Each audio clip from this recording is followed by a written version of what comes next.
ಅದಕ್ಕೂ ಮುಂಚೆ ರಜತ್ ಹಾಗೂ ವಿನಯ್ ಪೊಲೀಸರ ವಶಕ್ಕೆ. ರೀಲ್ಸ್ ಏನ್ ಮಾಡಿದ್ರು ಮಚ್ಚನ್ನ ಹಿಡಿದು ಅದಕ್ಕೆ ಎಫ್ಐಆರ್ ದಾಖಲಾಗಿತ್ತು. ಆ ವಿಷಯಕ್ಕೆ ಸಂಬಂಧಪಟ್ಟಂತೆ ಅವರನ್ನ ವಿಚಾರಣೆ ಕರೆಯಲಾಗಿತ್ತು. ಈಗ ರೀಲ್ಸ್ ನಲ್ಲಿ ಬಳಕೆಯಾದಂತಹ ಮಚ್ಚು ಎಲ್ಲಿ ಎನ್ನುವಂತಹ ಪ್ರಶ್ನೆ ಇಡಲಾಗಿದೆ. ಮಚ್ಚು ಹಿಡಿದು ರೀಲ್ಸ್ ಮಾಡಿದಂತಹ ಸ್ಥಳದಲ್ಲಿ ಮಹಜರ್ ಕಾರ್ಯ ನಡೆಸೋದಕ್ಕೆ ಮುಂದಾಗಿದ್ದಾರೆ ಪೊಲೀಸರು. ರಜತ್ ಹಾಗೂ ವಿನಯ್ ಪೊಲೀಸರ ವಶಕ್ಕೆ. ನಿನ್ನೆಷ್ಟೇ ವಿಚಾರಣೆ ಕರೆದು ನಂತರ ಅದು ರಿಯಲ್ ಮಚ್ಚಲ್ಲ, ಫೈಬರ್ ಮಚ್ಚು ಅಂತ ಹೇಳಿ ವಾಪಸ್ ಕಳಿಸಿದ್ರು. ಆದ್ರೆ ಅನುಮಾನ ಇತ್ತು ಅದೇ ಮಚ್ಚನ್ನ ಕೊಡಲಾಗಿದೆ ಅನ್ನೋದ್ರ ಬಗ್ಗೆ. ಹಾಗಾಗಿ ರೀಲ್ಸ್ ನಲ್ಲಿ ಬಳಕೆಯಾದಂತಹ ಮಚ್ಚು ಎಲ್ಲಿದೆ ಎನ್ನುವಂತಹ ಪ್ರಶ್ನೆ ಇಟ್ಕೊಂಡು ಮಚ್ಚು ಹಿಡಿದು ರೀಲ್ಸ್ ಮಾಡಿದಂತಹ ಸ್ಥಳದಲ್ಲಿ ಮಹಜರ್ ಕಾರ್ಯ ನಡೆಸೋದಕ್ಕೆ ಈಗ ಪೊಲೀಸರು ಮುಂದಾಗಿದ್ದಾರೆ. ರಜತ್ ಮತ್ತು ವಿನಯ್ರನ್ನ ಪೊಲೀಸರು ವಶಕ್ಕೆ ಪಡೆದಿದ್ದಾರೆ. ಇಬ್ರು ಬಿಗ್ ಬಾಸ್ ಮಾಜಿ ಸ್ಪರ್ಧಿಗಳು ರೀಲ್ಸ್ ಮಾಡಿದ್ರು ಮಚ್ಚು ಹಿಡಿದು. ಹಾಗಾಗಿ ಕೇಸ್ ದಾಖಲಾಗಿತ್ತು. ಸ್ಟೇಷನ್ಗೆ ಹೋಗಿದ್ರು ಇಬ್ರು ಕೂಡ. ಅವರನ್ನ ವಿಚಾರಣೆಗೊಳಪಡಿಸಲಾಗಿತ್ತು. ನಿನ್ನೆ ಕೊಟ್ಟಂತಹ ಮಚ್ಚು ಅದು ನಿಜಕ್ಕೂ ರೀಲ್ಸ್ ನಲ್ಲಿ ಬಳಕೆಯಾದಂತಹ ರಿಯಲ್ ಮಚ್ಚ ಅಥವಾ ಅದು ಅವರೇ ಹೇಳುವಂತೆ ಸಾಕ್ಷಿಯಾಗಿ ಅವರೇನು ತಂದು ಕೊಟ್ಟಿದ್ದಾರೆ ಫೈಬರ್ ಮಚ್ಚೇನಾ, ಈ ಬಗ್ಗೆ ಅನುಮಾನಗಳನ್ನ ವ್ಯಕ್ತಪಡಿಸಿದ್ರು ಪೊಲೀಸರು. ಈಗ ಇಬ್ಬರನ್ನೂ ಕರೆದೊಯ್ದು ಸ್ಥಳ ಮಹಜರ್ ಮಾಡಲಿದೆ ಖಾಕಿ ಪಡೆ. ವಶಕ್ಕೆ ಪಡೆದಿದ್ದಾರೆ ಇಬ್ಬರನ್ನೂ ಕೂಡ. ಕಮಿಷನರ್ ಸ್ಪಷ್ಟಪಡಿಸಿದ್ರು, ಒಂದೊಮ್ಮೆ ಪೊಲೀಸರ ದಾರಿ ತಪ್ಪಿಸುವಂತಹ ಪ್ರಯತ್ನ ಏನಾದರೂ ಆಗಿದ್ರೆ ಸಾಕ್ಷಿ ನಾಶದ ಕೇಸ್ ಕೂಡ ದಾಖಲಾಗುತ್ತೆ, ಕ್ರಮ ಆಗುತ್ತೆ ಅದಕ್ಕೆ ತಕ್ಕಂತೆ ಎನ್ನುವಂತಹ ಹೇಳಿಕೆಯನ್ನ ಕೊಟ್ಟಿದ್ರು. ಈಗ ವಿಚಾರಣೆಗೇನು ಕರೆಯಲಾಗಿತ್ತು, ಪೊಲೀಸರ ವಶಕ್ಕೆ ಪಡೆಯಲಾಗಿದೆ ರಜತ್ ಮತ್ತು ವಿನಯ್ ಅವರನ್ನ. ಎಲ್ಲಿ ಅವರು ರೀಲ್ಸ್ ಮಾಡಿದ್ರು ಆ ಸ್ಥಳದಲ್ಲಿ ಮಹಜರ್ ಕಾರ್ಯವನ್ನು ನಡೆಸೋದಕ್ಕೆ ಅಂತ ಈಗ ಖಾಕಿ ಪಡೆ ಇಬ್ಬರನ್ನು ಕೂಡ ಕರ್ಕೊಂಡು ಹೋಗ್ತಾ ಇರುವಂಥದ್ದು. ರಜತ್ ಹಾಗೂ ವಿನಯ್ ಪೊಲೀಸರ ವಶಕ್ಕೆ. ಆರ್ಮ್ಸ್ ಆಕ್ಟ್ ಅಡಿ ಈ ರೀತಿ ಸಾರ್ವಜನಿಕವಾಗಿ ಶಸ್ತ್ರಾಸ್ತ್ರಗಳ ಪ್ರದರ್ಶನ ಮಾಡುವಂಥದ್ದು ಇದು ಅಪರಾಧವಾಗತ್ತೆ. ಆ ಹಿನ್ನೆಲೆಯಲ್ಲೇ ಇವರು ಮಚ್ ಹಿಡಿದು ರೀಲ್ಸ್ ಮಾಡಿದ್ದು ಕಾನೂನು ಪ್ರಕಾರ ಅಪರಾಧ ಅಂತ ಎಫ್ಐಆರ್ ದಾಖಲಾಗುತ್ತೆ. ಇಬ್ಬರನ್ನೂ ಕರೆದು ವಿಚಾರಣೆಗೊಳಪಡಿಸ್ತಾರೆ ನಿನ್ನೆ. ಜೊತೆಗೆ ಆ ರೀಲ್ಸ್ಗೆ ಏನು ಬಳಸಿದ್ರಲ್ಲ ಮಚ್ಚನ್ನ ಅದನ್ನು ತೆಗೆದುಕೊಂಡು ಬರುವಂತೆ ತಿಳಿಸಿರ್ತಾರೆ. ಆದರೆ ಅಲ್ಲಿ ಗಮನಿಸಿದಾಗ ಅದು ಇಲ್ಲ, ನಾವು ರಿಯಲ್ ಮಚ್ ಬಳಸಿರಲಿಲ್ಲ, ಫೈಬರ್ ಮಚ್ಚು ಅನ್ನುವಂಥ ಮಾತುಗಳನ್ನು ಅವ್ರು ಹೇಳಿದ್ರು. ಅಂದರೆ ಅನುಮಾನಗಳು ವ್ಯಕ್ತಪಡಿಸಿದ್ರು ಪೊಲೀಸರು. ಈಗ ವಶಕ್ಕೆ ಪಡೆದಿದ್ದಾರೆ. ಮಚ್ ಹಿಡಿದು ಎಲ್ಲಿ ರೀಲ್ಸ್ ಮಾಡಿದ್ರು ಆ ಸ್ಥಳದಲ್ಲಿ ಮಹಜರ್ ಕಾರ್ಯವನ್ನ ನಡೆಸೋದಕ್ಕೆ ಈಗ ರಜತ್ ಹಾಗೂ ವಿನಯ್ ಪೊಲೀಸರ ವಶಕ್ಕೆ. ಇಬ್ಬರನ್ನೂ ಕೂಡ ಕರೆದೊಯ್ದು ಸ್ಥಳ ಮಹಜರ್ ಮಾಡಲಿದೆ ಖಾಕಿ ಪಡೆ. ರೀಲ್ಸ್ ಮಾಡಿ ಸಂಕಷ್ಟ ತಂದುಕೊಂಡಿದ್ದಾರೆ ಬಿಗ್ ಬಾಸ್ ಮಾಜಿ ಸ್ಪರ್ಧಿಗಳು. ನಾವು ಯಾವುದೇ ದುರುದ್ದೇಶದಿಂದ ಈ ರೀತಿ ಮಾಡಿರಲಿಲ್ಲ, ಒಂದು ರೀಲ್ಸ್ಗೋಸ್ಕರ ಮಾಡಿದ್ವಿ, ಅದು ನಿಜವಾದಂತಹ ಮಚ್ಚಲ್ಲ ಅನ್ನುವಂಥದ್ದು ಇವರ ಸಮಜಾಯಿಷಿಯಾಗಿತ್ತು.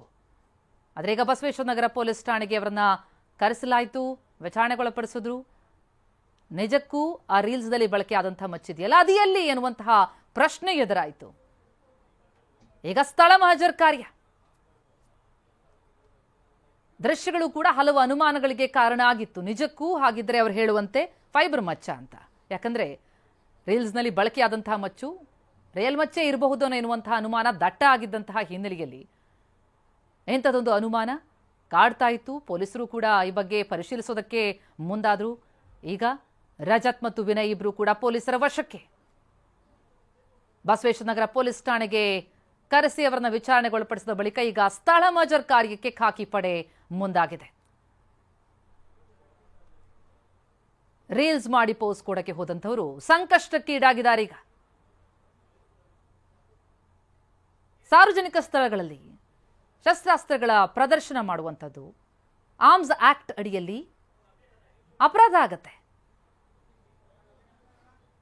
ನಮ್ಗೆ ಅಂತ ಯಾವುದೇ ಉದ್ದೇಶ ಇರಲಿಲ್ಲ, ನಾವು ರೀಲ್ಸ್ಗೋಸ್ಕರ ಅಷ್ಟೇ ಮಾಡಿದ್ದು ಅನ್ನೋದು ಈ ಕಲಾವಿದರ ಸಮಜಾಯಿಷಿ. ಆದರೆ ಅದಕ್ಕೆ ಕಾನೂನಿನಲ್ಲಿ ಆ ಥರದ ಸಮಜಾಯಿಷಿಗೆ ಯಾವುದೇ ರೀತಿಯಲ್ಲೂ ಬೆಲೆ ಇರೋದಿಲ್ಲ. ನಿಜಕ್ಕೂ ಅವರು ರಿಯಲ್ ಮಚ್ಚನ್ನ ಹಿಡಿದು ರೀಲ್ಸ್ ಮಾಡಿದ್ದೆ ಆದರೆ ಅಥವಾ ಈಗ ಅವರೇನು ತಂದು ಕೊಟ್ಟಿದ್ರು ಆ ಮಚ್ಚು ಅದು ಅಲ್ಲ ಅನ್ನೋದು ಪತ್ತೆಯಾದರೆ ಆವಾಗ ಸಾಕ್ಷಿನಾಶದ ಕೇಸ್ ಕೂಡ ದಾಖಲಾಗುವಂತಹ ಸಾಧ್ಯತೆ ಇದೆ. ಈ ಬಗ್ಗೆ ಇನ್ನಷ್ಟು ಡೀಟೇಲ್ಸ್ ಕೊಡ್ತಾರೆ ನಮ್ಮ ಪ್ರತಿನಿಧಿ ಜಗದೀಶ್ ಸಂಪರ್ಕದಲ್ಲಿದ್ದಾರೆ. ಜಗದೀಶ್, ರೀಲ್ಸ್ ಮಾಡಿ ಮಚ್ ಹಿಡಿದಂಥವ್ರು ಈಗ ಭಾರಿ ಸಂಕಷ್ಟಕ್ಕೊಳಪಟ್ಟಿದ್ದಾರೆ.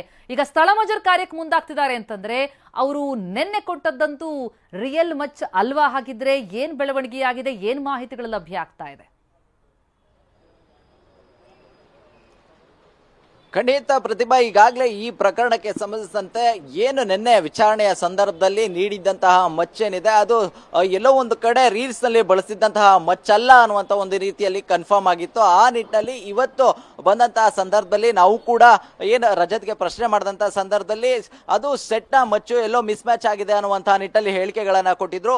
ಈ ಬಳಿಕವಾಗಿ ಈಗ ಬಸವೇಶ್ವರ ನಗರ ಪೊಲೀಸ್ ಠಾಣೆಯಲ್ಲಿ ರಜತ್ ಹಾಗೂ ವಿನಯ್ನ ವಿಚಾರಣೆ ಕೂಡ ನಡೀತಾ ಇರುವಂತದ್ದು. ಸದ್ಯಕ್ಕೆ ಈಗ ನಿಜಕ್ಕೂ ಆ ರೀಲ್ಸ್ ನಲ್ಲಿ ಬಳಸಿದಂತಹ ಮಚ್ಚು ಎಲ್ಲಿದೆ ಅನ್ನುವಂತಹ ನಿಟ್ಟಿನಲ್ಲಿ ಒಂದು ಪ್ರಶ್ನೆಗೆ ಈವರೆಗೂ ಕೂಡ ಉತ್ತರ ಇಲ್ಲ. ಸದ್ಯಕ್ಕೆ ಅದು ಸೆಟ್ ಮಚ್ಚು ಅನ್ನುವಂತಹ ನಿಟ್ಟಲ್ಲಿ ಹೇಳಿರುವಂತಹ ನಿಟ್ಟಲ್ಲಿ ಸದ್ಯಕ್ಕೆ ಏನು ಅದು ನಾಗರಬಾವಿಯಲ್ಲಿ ಇರುವಂತಹ ಅಕ್ಷಯ್ ಸ್ಟುಡಿಯೋ ಏನಿದೆ ಅಲ್ಲಿ ಆ ಮಚ್ಚು ಇರುವಂತಹ ಒಂದಷ್ಟು ವಿಚಾರಗಳನ್ನ ಹೇಳಿರುವಂತದ್ದು. ಹಾಗಾಗಿ ಈಗ ಏನ ರೀಲ್ಸ್ ನ ಮಾಡಿದಂತಹ ಪ್ರಕರಣಕ್ಕೆ ಸಂಬಂಧಿಸಿದಂತೆ ಒಂದು FIR ಅನ್ನ ದಾಖಲಿಸಿಕೊಂಡು ಏನೊಂದು ಪ್ರಕರಣವನ್ನ ತನಿಖೆ ಮಾಡಲಾಗಿತ್ತು. ಈ ಪ್ರಕರಣಕ್ಕೆ ಸಂಬಂಧಿಸಿದಂತೆ ಸ್ಥಳಕ್ಕೆ ಹೋಗಿ ಒಂದು ಪರಿಶೀಲನೆ ಮಾಡುವಂತದ್ದು, ಒಂದು ಮಹಜರ್ ಪ್ರಕ್ರಿಯೆಯನ್ನ ಮಾಡುವಂತಹ ನಿಟ್ಟಲ್ಲಿ ಪೊಲೀಸರು ಮುಂದಾಗಿದ್ದಾರೆ. ಅದೇ ರೀತಿಯಲ್ಲಿ ಈಗ ವಿಚಾರಣೆಗೆ ಬಂದಂತಹ ಇಬ್ಬರನ್ನು ಕೂಡ ಪೊಲೀಸರು ವಶಕ್ಕೆ ಪಡೆದುಕೊಂಡಿದ್ದಾರೆ.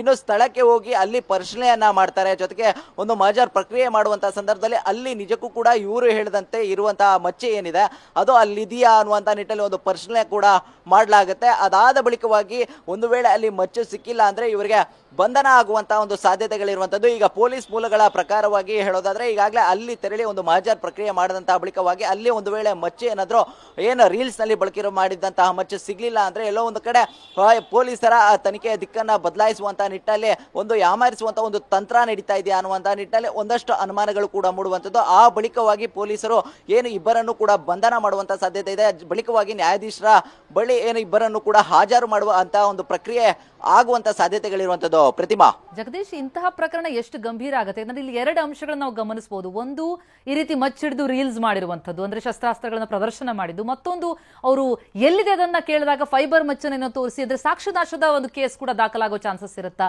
ಇಬ್ಬರಿಗೂ ಎಂತಹ ಸಂಕಷ್ಟ ಕಾದಿದೆ ಈ ಸಂದರ್ಭದಲ್ಲಿ ಅಂತ?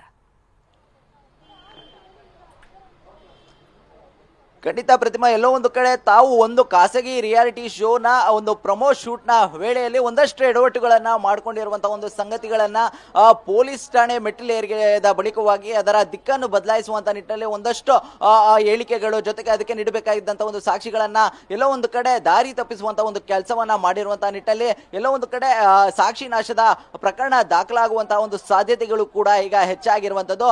ಪ್ರಮುಖವಾಗಿ ಈ ಪ್ರಕರಣಕ್ಕೆ ಸಂಬಂಧಿಸಿದಂತೆ ಹೇಳೋದಾದ್ರೆ ಏನು ಒಬ್ಬ ಸಾಮಾನ್ಯ ವ್ಯಕ್ತಿ ಒಂದು ಮಚ್ಚನ್ನ ಬಳಸಿದಂತ ಬಳಿಕವಾಗಿ ಸಾರ್ವಜನಿಕವಾಗಿ ಯಾವ ರೀತಿಯಾದಂತಹ ಒಂದು ಮೆಸೇಜ್ ಅನ್ನ ಕೊಡ್ತಾ ಇದ್ದಾನೆ, ಈ ರೀತಿಯಾಗಿ ಅವರ ಮೇಲೆ ಒಂದು ಕೇಸ್ ಆಗುತ್ತೆ, ಬಳಿಕವಾಗಿ ಅವರು ಬಂಧನವನ್ನ ಮಾಡಲಾಗುತ್ತೆ. ಆದ್ರೆ ಆ ಸಂದರ್ಭದಲ್ಲಿ ಆತ ಯಾವ ಮಚ್ಚನ್ನ ಬಳಸಿದ್ದ ಅನ್ನುವಂತ ನಿಟ್ಟಲ್ಲಿ ಪರಿಶೀಲನೆ ಮಾಡಿ ಆತನನ್ನ ನೋಟಿಸ್ ಕೊಡುವಂತ ಒಂದು ಪ್ರಕ್ರಿಯೆ ಮಾಡ್ಲಿಕ್ಕೆ ಆಗೋದಿಲ್ಲ. ಅದೇ ರೀತಿಯಲ್ಲೇ ಒಬ್ಬ ಸೆಲೆಬ್ರಿಟಿ ಆಗಿದ್ರು ಕೂಡ ಈ ರೀತಿಯಾಗಿ ಒಂದು ಸೋಷಿಯಲ್ ಮೀಡಿಯಾದಲ್ಲಿ ಒಂದು ಮಚ್ಚನ್ನ ಬಳಸಿದಂತ ಬಳಿಕವಾಗಿ ಆತನ ವಶಕ್ಕೆ ಪಡೆದುಕೊಂಡು ಒಂದನ್ನ ಬಂಧನ ಪ್ರಕ್ರಿಯೆ ಮಾಡಿದಂತ ಬಳಿಕವಾಗಿ ಆತ ಯಾವುದೋ ಒಂದು ಮಚ್ಚನ್ನ ತೋರಿಸಿಕೊಂಡು ಇದನ್ನೇ ನಾನು ಬಳಸಿದ್ದೆ ಅನ್ನುವಂತ ನಿಟ್ಟಲ್ಲಿ ಹೇಳಿದಾಗ ಅದರ ಒಂದು ಪರಿಶೀಲನೆ ಮಾಡಿದೆ.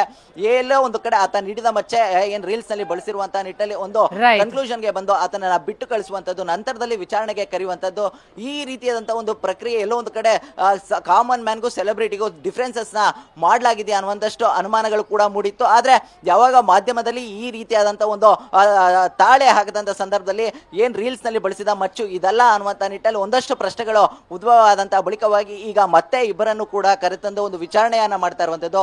ನಿಜಕ್ಕೂ ಕೂಡ ಅಲ್ಲಿ ಬಳಸಿದಂತಹ ಮಚ್ಚು ಯಾವುದು ಅನ್ನುವಂತ ನಿಟ್ಟಲ್ಲಿ ಈಗ ಒಂದು ವಿಚಾರಣೆ ಕೂಡ ನಡೀತಾ ಇರುವಂತದ್ದು. ಪ್ರತಿಮಾ, ಎಸ್ ಜಗದೀಶ, ರೀಲ್ಸ್ಗೆ ಬಳಸಿದಂತಹ ಮಚ್ಚನ್ನ ಮುಚ್ಚಿಟ್ಟು ಕಳ್ಳಾಟ ಮಾಡಿದ್ರ ಸೆಟ್ ಪ್ರಾಪರ್ಟಿ ಮಿಸ್ ಆಗಿದೆ ಅಂತ ರಜತ್ ಹೇಳ್ತಾರೆ.